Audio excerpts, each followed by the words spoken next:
نحمد اللہ العظیم ونصلی ونسلم علی الرسول الکریم اما بعد فاعوذ باللہ من الشیطان الرجیم بسم اللہ الرحمن الرحیم فجاء اخوة یوسف فدخلوا علیہ فعرفهم وهم له منکرون صدق اللہ العظیم۔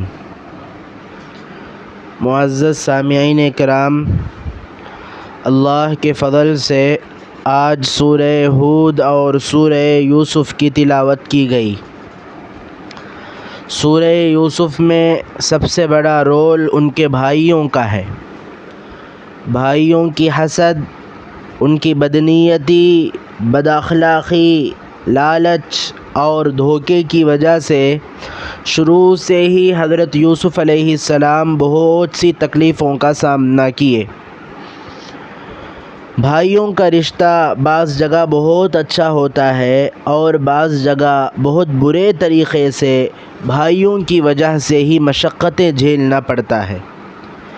شریعت کی نظر میں بھائیوں بہنوں کا رشتہ کیسا ہونا چاہیے، شریعت اس کے متعلق کیا کہتی ہے، اس کے احکامات کیا ہیں، ان تمام چیزوں کا جاننا بے حد ضروری ہے۔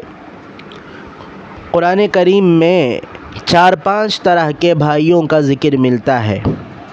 نمبر 1، ایک ماں باپ سے پیدا ہونے والے نسبی بھائی۔ یہ دنیا کے تمام رشتوں سے مضبوط رشتہ ہے۔ قرآن میں حضرت موسیٰ علیہ السلام اور ہارون علیہ السلام کا تذکرہ کئی مقامات پر آتا ہے۔ ان کے مل کر کام کرنے کو بہت سے مقامات پہ اللہ نے بیان فرمایا ہے۔ وہ دونوں ایک ماں باپ سے پیدا ہونے والے نسبی بھائی ہیں۔ سب سے پہلے چھوٹے بھائی موسیٰ علیہ السلام کو اللہ تعالیٰ نے نبی بنا کر مبعوث فرمایا۔ ان سے 3 سال کے بڑے حضرت ہارون علیہ السلام، ان کو اللہ نے نبی نہیں بنایا۔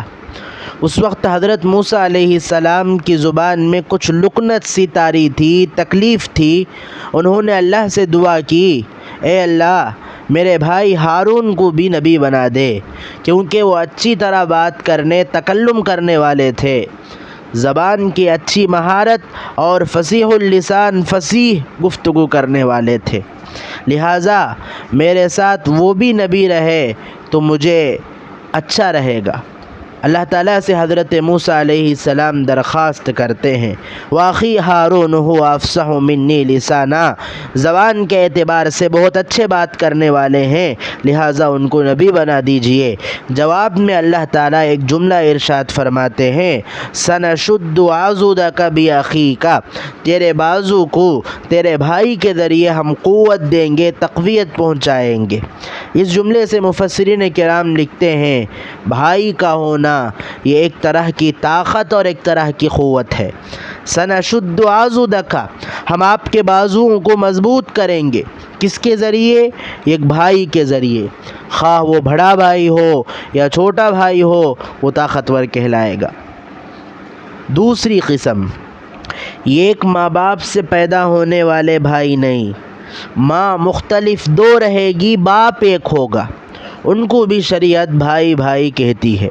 اس کی مثال آج کی تراویح میں جو تلاوت کی گئی ہے سورہ یوسف میں، ایک ماں سے پیدا ہونے والے حضرت یوسف اور حضرت بنیامین ہیں، باقی 11 بھائی دوسرے ماں سے پیدا ہوئے۔ حضرت یعقوب علیہ السلام کی 2 بیویاں تھیں، ایک بیوی کا نام لیہ تھا، دوسری بیوی کا نام راحیل تھا۔ تمام بھائی لیہ نامی بیوی سے پیدا ہوئے۔ راحیل سے پیدا ہونے والے 2 بیٹے تھے، ایک حضرت یوسف علیہ السلام، دوسرے بنیامین۔ آج کی تراویح میں ان بھائیوں کے بارے میں پڑھی گئی، ماں الگ الگ ہو تو بھی وہ بھائی بھائی ہی ہیں۔ تیسری یہ قسم ہے، بھائیوں کا ایک رشتہ ہے اعتقادی بھائی، یعنی ایک عقیدے والے، ایک اعتقاد والے بھائی بھائی ہیں، جیسے ایمان والے ایک دوسرے کے بھائی ہیں، جیسا کہ قرآن میں اللہ فرماتے ہیں، انما المؤمنون اخوہ، سارے ایمان والے آپس میں بھائی بھائی ہیں۔ یہ ایک ماں باپ سے پیدا ہونے والے بھائی بھائی نہیں، بلکہ ایک عقیدے کے ماننے میں یہ لوگ متحد ہیں۔ جہنمی لوگ ایک دوسرے کے بھائی بھائی ہیں، قرآن میں اس کا بھی تذکرہ آتا ہے۔ کلما دخلت امۃ لعنت اختہا، ایک جماعت جہنم میں داخل ہوگی، داخل ہونے کے بعد جب وہ وہاں رہے گی، دوسری جماعت جہنم میں داخل ہوگی تو وہ پہلی جماعت اپنے بھائیوں پر لعنت بھیجے گی، اس طرح آتا ہے۔ یہ خاص بھائی نہیں ہیں بلکہ جہنمی لوگ ایک دوسرے کے بھائی ہیں، اور جہنمی لوگ عقیدے کے اعتبار سے، اور اسی طرح جنتی لوگ بھی ایک دوسرے کے بھائی بھائی ہیں۔ اسے ہی اعتقادی رشتہ کہتے ہیں، قرآن و حدیث میں اس کا بھی ذکر ہمیں ملتا ہے۔ چوتھا ایک رشتہ ہے رضائی بھائی بہن کا، ایک ماں باپ سے نہیں، دو ماں سے بھی نہیں، اعتقادی رشتہ بھی نہیں۔ ایک زمانے میں ایک عادت تھی، پہلے زمانے میں ایک ماں کے پاس کئی بچے دودھ پیتے تھے، وہ ماں اجرت پر ان بچوں کو دودھ پلاتی تھی۔ ایک ماں کے گود میں دودھ پینے والے دو بچے، وہ جون سے ملک سے تعلق رکھنے والے ہو، جس گاؤں کے رہنے والے ہو، لیکن یہاں دودھ پینے کی وجہ سے وہ بھائی بھائی ہو گئے۔ ان کے بارے میں حکم وہی ہے جو حقیقی بھائی بہنوں کا ہے، نکاح نہیں کر سکتے، رضائی بہن سے شادی نہیں کر سکتے۔ حضور صلی اللہ علیہ وسلم اپنے آخری زمانے میں، وفات کے 2-3 سال قبل، ایک جنگ کے موقع میں ایک بوڑھی عورت کو صحابہ کرام قید کر لیے۔ وہ عورت کہنے لگی، تمہارے نبی محمد صلی اللہ علیہ وسلم کی میں بہن ہوں، مجھے چھوڑ دو، قید مت کرو۔ لیکن صحابہ رضی اللہ عنہ ان کو حضور کی خدمت میں لے کر آ گئے۔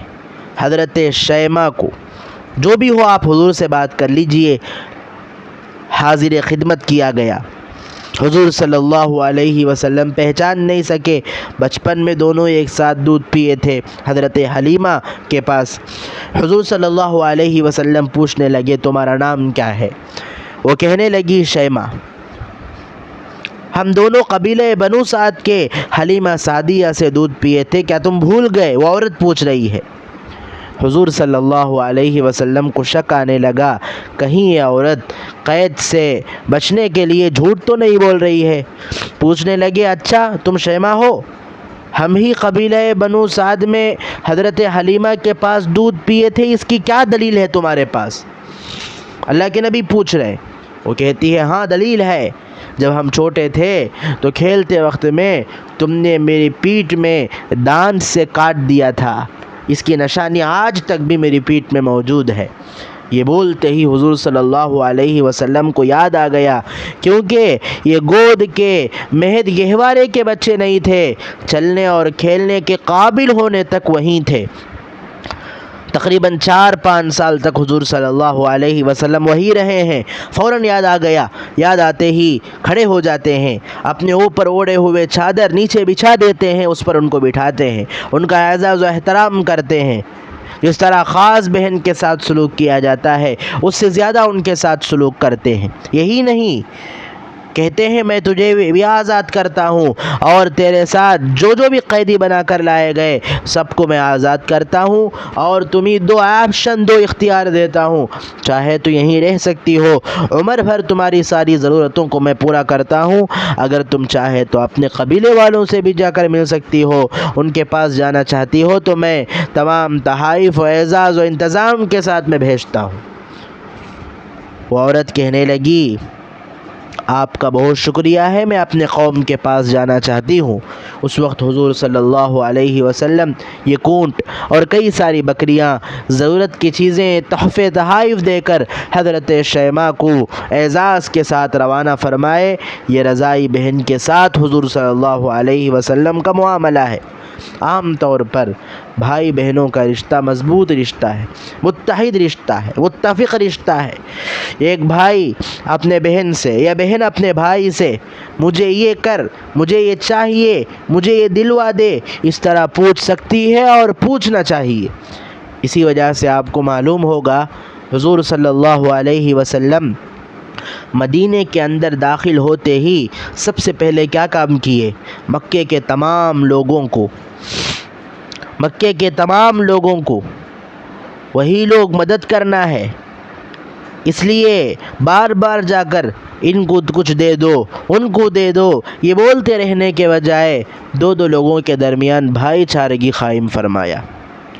مدینے کے ہر انصاری صحابی کے ساتھ مکے کے ہر ایک مہاجر صحابی کے درمیان مواخات کیے، بھائی چارہ پیدا کیا دو لوگوں کو ملا کر۔ اس کے بعد تو اس کا بھائی ہے اور یہ تیرا بھائی ہے۔ اس کا نتیجہ کیا ہوا؟ وہ ان کے گھر کے اندر تک جا سکتے تھے۔ یہ حق یہی رشتہ دے سکتا ہے۔ اگر اس کے بجائے یہ کہہ دیا جائے کہ ان کو تم اپنے گھر میں گیسٹ کے طور پر رکھ لو تو گیسٹ ہی کی طرح رہنا ہے، ایک مخصوص حصے میں یا ایک مخصوص کمرے میں وہ رہ سکتا ہے، گھر کے تمام حصوں کا حق اسے نہیں مل سکتا۔ گھر کا سارا حق ملنے کے لیے اس کا بھائی ہونا ضروری ہے۔ مدینے میں حضور صلی اللہ علیہ وسلم کا سب سے بڑا کام انصار اور مہاجرین کے درمیان بھائی چارگی پیدا کرنا ہے۔ عمر بھر انہوں نے اس بھائی چارگی کو نبھایا، یہاں تک آتا ہے عقد مواقات کے ذریعے ایک گھر کو جانے والے صحابی، ان کا جنازہ بھی اسی گھر سے باہر آتا ہے۔ ایسا نہیں ہوا کہ چند دن گزرنے کے بعد شکریہ کہہ کر علیحدہ گھر بنا کر نہیں چلے گئے، اس عقد مواقات کو موت تک، وفات تک انہوں نے نبھایا ہے۔ تو الغرض میرے بھائیوں، اتنا رشتہ شریعت میں بھائیوں کا ہے۔ اس کے علاوہ ایک چھٹی قسم بھائی بہنوں کا ہر ملک والا، ہر گاؤں والا بھائی ہے، قرآن اسے بھی تسلیم کرتا ہے۔ اللہ فرماتے ہیں اذ قال لهم اخوهم نوح اخوهم شعیب اخوهم صالح، ان کے بھائی صالح، ان کے بھائی شعیب، ان کے بھائی موسیٰ کیا یہ خاص بھائی تھے؟ نہیں، ان کے قوم میں کسی ایک گاؤں میں رہنے والے کے بارے میں اللہ فرماتے ہیں ان کے بھائی کو میں نے نبی بنا کر بھیجا۔ بھائی بہن کا رشتہ بہت محبت بھرا رشتہ ہے۔ بعض مرتبہ عداوت اور دشمنی آ جاتی ہے تو اس طرح کی دشمنی کہیں بھی نہیں رہے گی۔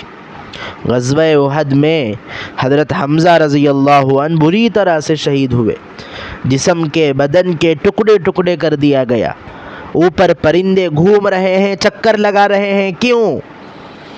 اگر اچھا باڈی ہو تو اس طرح اچھے باڈی سے زیادہ اس طرح چھلنی کیا ہوا باڈی، جسم اور زخم شدہ بدن کی طرف پرندے تیزی سے لپکیں گے۔